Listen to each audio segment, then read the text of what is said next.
Trauma has a way of whispering lies to your mind. It convinces you that the pain you went through is who you are. It tells you that your brokenness defines you, that your future will look exactly like your past, that you are trapped in a cycle with no escape. And if you believe that voice long enough, you start living small, stuck in survival mode, never realizing that life is offering you more. But here's the truth. Trauma may have written a chapter in your story, but it does not get to write the ending. The brain can be tricked by trauma into staying stuck, reliving the same fears, the same doubts, the same pain. But the brain can also be rewired. Healing is possible, growth is possible, freedom is possible. You are not what happened to you. You are not the worst moment of your life. You are the courage that kept you breathing when life felt impossible. You are the strength that woke up every morning, even with scars on your soul. You are the fighter who is still standing, even when trauma tried to break you down. When trauma says, you're stuck, you answer back, I'm moving forward. When trauma says, you'll never heal, you declare, I am already healing. When trauma says, this is the end, you say, this is just the beginning. You may not control the pain you faced, but you can control the power it has over you. And the moment you choose to rise, to rewrite your story, to break free from the prison of the past, that's the moment trauma loses its grip. So stand tall, choose healing, choose freedom, choose life. Your story is not over. You are not stuck. You are unstoppable. Trauma has a sneaky way of making you believe that you are still trapped in the very moment that hurt you. It rewires the brain to stay in survival mode, always alert, always tense, always ready for danger. This is why sometimes you find yourself reacting to life not as it is, but as it was. A simple sound, a word, or even a thought can drag you back into the past. And before you know it, your brain convinces you that you're still stuck in that pain, even though the moment is long gone. But here's the truth. What you are experiencing is not the present. It's a trick of the mind. Trauma tries to lock you inside a loop, replaying the same fears and doubts over and over. And the key to breaking free begins with one powerful word: awareness. Awareness is the light that exposes the illusion. It's the moment you pause and say to yourself, wait, this reaction is not me. It's my brain trying to protect me. This is a memory, not my reality. That shift in perspective is the first step toward freedom. Because when you become aware, you are no longer just reacting. You are choosing. You are no longer controlled by the past. You are awake to the present. Think about it like this. Imagine walking through a haunted house. The lights are off and shadows jump at you. Every corner feels terrifying, but what happens when someone turns the lights on? Suddenly, you see that the monster was just a prop, the shadow just a trick. The fear loses its grip. That's exactly what awareness does to trauma. It turns the lights on inside your mind. Awareness doesn't erase the pain. It doesn't instantly remove the scars, but it gives you clarity. It helps you separate what happened from who you are now. And in that space, healing begins. Because the truth is, you are not your trauma. You are not your fears. You are not the pain your brain keeps replaying. You are the awareness behind it all, the witness who has the power to step out of the cycle and move forward. Every time you practice awareness, through mindfulness, reflection, journaling, or simply pausing to breathe, you weaken the illusion that trauma tries to create. You teach your brain that the past is over and the present is safe, and little by little, your mind learns a new truth: I am not stuck, I am here, I am free. So, the next time trauma whispers that you're still broken, still trapped, still powerless, pause. Breathe, remind yourself, this is just my brain reacting, but I am more than my brain. I am awareness, I am strength, and I am free. Awareness is the first crack in the walls trauma built around you. And once the light gets in, there's no stopping the breakthrough. One of the cruelest tricks trauma plays on the brain is making you believe that your past defines your future. It takes the most painful chapter of your life and tries to convince you that it's the entire book. It whispers, this is who you are now. You are broken. You are weak. You will never rise. And if you accept that lie, you end up living the same story over and over, trapped in a cycle of fear and limitation. But here's the truth. You are not the story trauma wrote. You are the author of what comes next. Rewriting the story doesn't mean pretending the pain never happened. It doesn't mean ignoring the scars or sugarcoating the suffering. It means reframing the narrative. Instead of being the victim who never recovers, you choose to become the warrior who rose. Instead of asking, "Why me?" a question that keeps you in despair, you start asking, "What now?" That single shift in language changes everything. Think of some of the most inspiring people in history. Many of them endured incredible pain, rejection, and trauma, but they did not let those moments define them. They used them as fuel. They rewrote the story. The same is true for you. When you take back the pen, you stop saying, "I am broken," and start saying, "I am healing." You stop saying, "I am weak," and start saying, "I am growing stronger." You stop saying, "My life ended when this happened," and instead declare, "My life is just beginning, because now I carry wisdom and resilience I never had before." The brain holds onto negative memories more tightly than positive ones. That's part of how trauma traps you. But rewriting the story creates new neural pathways.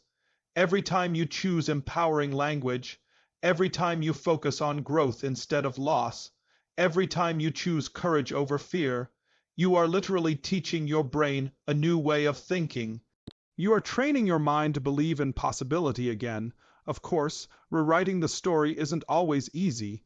The old narrative will try to pull you back. That voice in your head may say, "Who are you to believe you can change?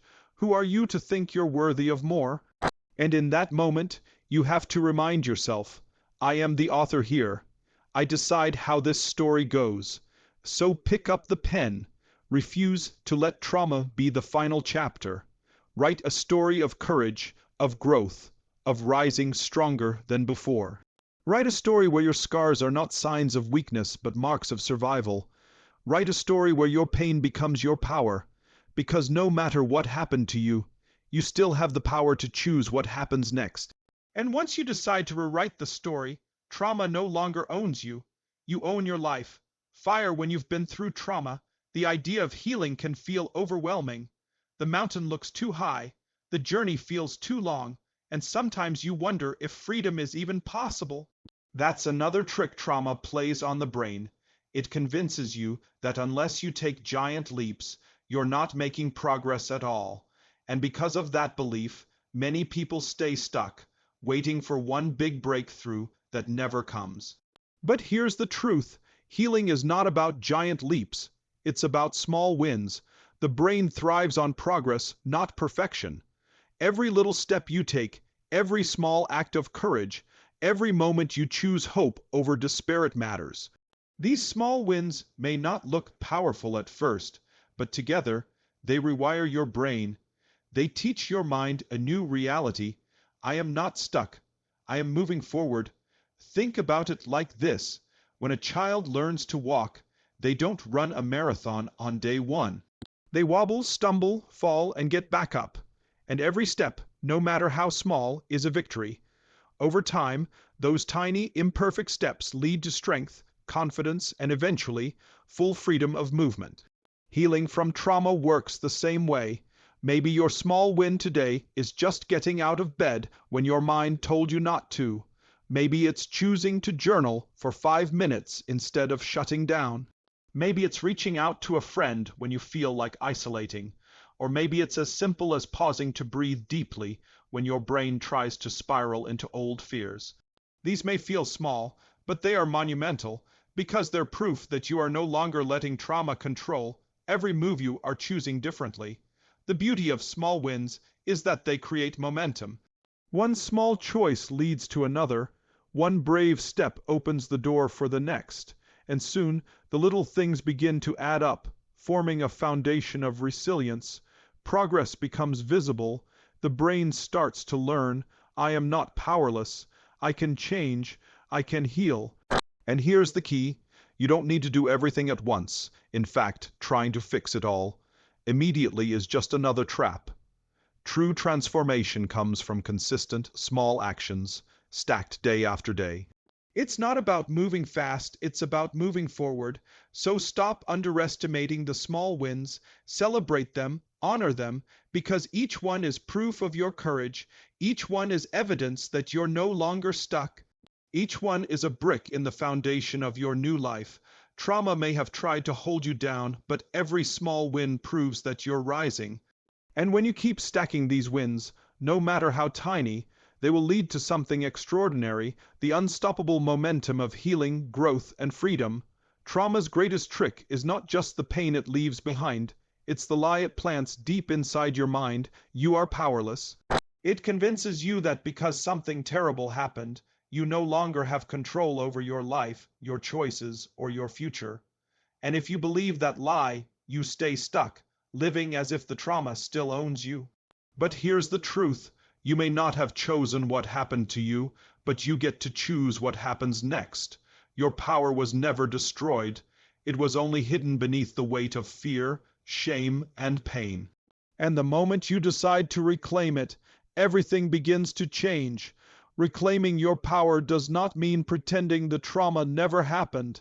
It doesn't mean erasing the past or ignoring the scars. It means refusing to let those scars dictate who you are today. It means standing up and saying, yes, this happened to me, but it will not define me. It will not control me. I decide what I become. Every time you set a boundary, you reclaim your power. Every time you speak your truth, even when your voice shakes, you reclaim your power. Every time you refuse to let fear silence you, you reclaim your power. These choices may seem small, but they are acts of revolution, moments where you take back ownership of your life from the grip of trauma. Power is not about controlling everything around you. True power is about controlling what's within you: your mindset, your response, your choices. Trauma may have stolen your sense of safety, but it cannot steal your ability to rise. That belongs only to you, and here's the beautiful part: once you reclaim your power, you begin to realize something incredible. Trauma no longer has the final say. The very pain that once tried to break you can become the fuel that strengthens you. The fear that once kept you silent can ignite your voice. The weakness you felt can become the foundation of unstoppable resilience. But reclaiming your power requires courage. It requires you to stand up to the voice in your head that says, you can't. It requires you to push back against the belief that you are stuck. It requires you to declare, this is my life, and I will live it on my terms. Yes, trauma left its mark. Yes, it changed you, but maybe that change isn't just damage. Maybe it's also strength, wisdom, and fire. Maybe the very thing that tried to silence you gave you the voice that will inspire others. Maybe the pain that tried to crush you is the reason you'll rise higher than you ever imagined. Reclaim your power. Take back the pen, own your story, because once you do, trauma loses its grip and freedom becomes your truth. Fear is one of trauma's sharpest weapons. It whispers in your ear, stay where you are, don't try, don't change. It's safer to remain stuck than to step forward. And because the brain craves the familiar, even if the familiar is pain, you start believing that standing still is safer than growing. That's how trauma tricks you into staying stuck, by making fear feel like protection. But here's the truth: fear may keep you comfortable, but it will never help you heal. Growth is where the freedom is, and growth requires courage. Healing begins the moment you stop letting fear be the loudest voice in your life and start choosing growth, even when it feels uncomfortable. Think about it. Everything you've ever achieved came from stepping beyond fear. The first time you learned something new, the first time you stood up for yourself, the first time you dared to dream, it all required you to push past fear and choose growth. And even though trauma makes that harder, the principle is still the same. Growth happens outside the comfort zone. Choosing growth doesn't mean you'll never feel afraid again. It doesn't mean you'll suddenly be fearless. No, it means you'll act despite the fear. It means you'll take small, steady steps toward healing, even while your heart races. It means you'll look fear in the eye and say, you don't get to decide my future, I do.